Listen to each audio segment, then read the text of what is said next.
Hey, what's going on? You know who it is. You know what it is. This is one of the reasons why, like I said, as far as me, when I talk boxing, I just stay in my own lane because it's no use to do collabos.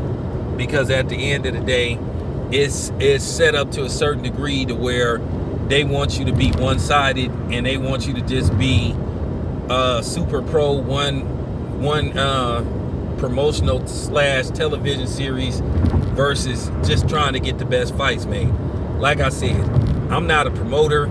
I don't work for none of these companies. I'm gonna continue to say that I am not going to exclusively tell a fighter what promotional company to go fight for. And all this stuff about you just want to put this on one dude and all this type of shit, or certain dudes, and then you want to give another dude a pass for not making certain fights. Because it's just not one particular dude that's like the hold up for certain fights not being made. It's everybody involved. It's all of them. You know what I'm saying? So now the narrative has changed again with Terrence Crawford. So now that it's looking like he's going to fight Kell Brook. Now, do I have to put together some videos with certain content creators saying that he needed to fight Kell Brook, that this is a fight that needed to get made so he can legitimize himself at 147, even though Kell Brook has went on the fight at 154? So I kind of need somebody to explain that to me. But that's the thing. People change their narrative as soon as something looks like it's gonna come to fruition, and to me that's just being flat out wishy-washy. Because at the end of the day, you ain't no better than these whites and these Hispanic and these Asians and these other non-black people that come on your outlet talking that shit. You doing the same shit they do, and now all of a sudden it isn't good enough. You say you want this fight, now it look like this fight is about to happen. Now all of a sudden it isn't good enough. Now, first of all, Kell Brook, like I said before, based off Kell Brook's history, I won't believe it until I actually see Kell Brook sitting at a podium talking about this fight, or sitting at a table alongside Bud announcing this fight. Because we all know Kell Brook is famous for pulling out of fights. Okay? He's known for that. He's pulled out of several fights. So, he's known for that. So, like I said, until I will believe it when I actually see Kell Brook standing at a podium having a social distance face-off. And then I'm still going to be skeptic until I actually see Kell Brook making his way to the ring. Then I'll believe this fight is about to happen. Because that's how skeptic I am of Kell Brook. I'm just keeping it 100. But this is what I'm saying about some of these people, man.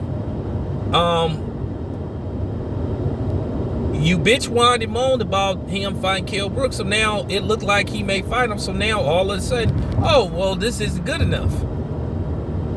Like, for real, man, that's being fake, man. That's being fake. And I just gotta keep it 100. That's some fake shit. That's some fake shit, man. You ain't no better than these other people that come on here. At the end of the day, I know it's people that have personal feelings towards Bud. But I'm not going to use that as a means to, berate the dude and down him and all that kind of shit. I mean, he is who he is, and that's just the bottom line. And a lot of people use that as an excuse. It's personal why they attack Bud. And I'm just keeping it 100. Like, I've said this before. I wish if it was up to me, I believe all these black fighters should like grant interviews to up and coming or at least black media, but they don't. They all should do it. But at the end of the day, I can't make nobody talk to me. If they don't want to talk to me, they don't want to talk to me. It is what it is. I got over it. I've accepted it. But the problem is now people switching the narrative. You called for this fight, now it looks like it's gonna happen. So now all of a sudden, here we go again to, well, he need to fight this dude, he need to fight that dude. And once again, I've explained this on several occasions that he has. You know, for real. But nobody wants to hear that, because they have other people that's pushing this line and pushing this narrative that he need to be with this network for certain fights to happen. And that's not true, because there's no guarantee that he gonna get those fights. It's no guarantee. For real. Look how long it took for us to get Errol Spence versus Danny Garcia. Still haven't got Errol Spence versus Manny Pacquiao. So it's no guarantee if he go another direction, he's still gonna be guaranteed to get those fights. And it's not like Manny Pacquiao didn't want to fight Bud when they was both with Top Rank. So it's still no guarantee that once again that fight gonna be made. Just keeping it 100. But now people switching the narrative and shit. That's not cool, man. But I knew this was gonna happen. I knew as soon as it looked like this fight was close to happening, people was gonna do the switch up. Cause like I said, at the end of the day, you ain't no different from these other people. So I'm just keeping it 100. You hollering about a bum bash and all that type of shit. Well, you know what? This is somebody you wanted him to fight. So now all of a sudden you switching up. Y'all hella fake for that shit. Real talk. And y'all know who y'all is. Take it however you want. This your boy Town Biz. I'm out.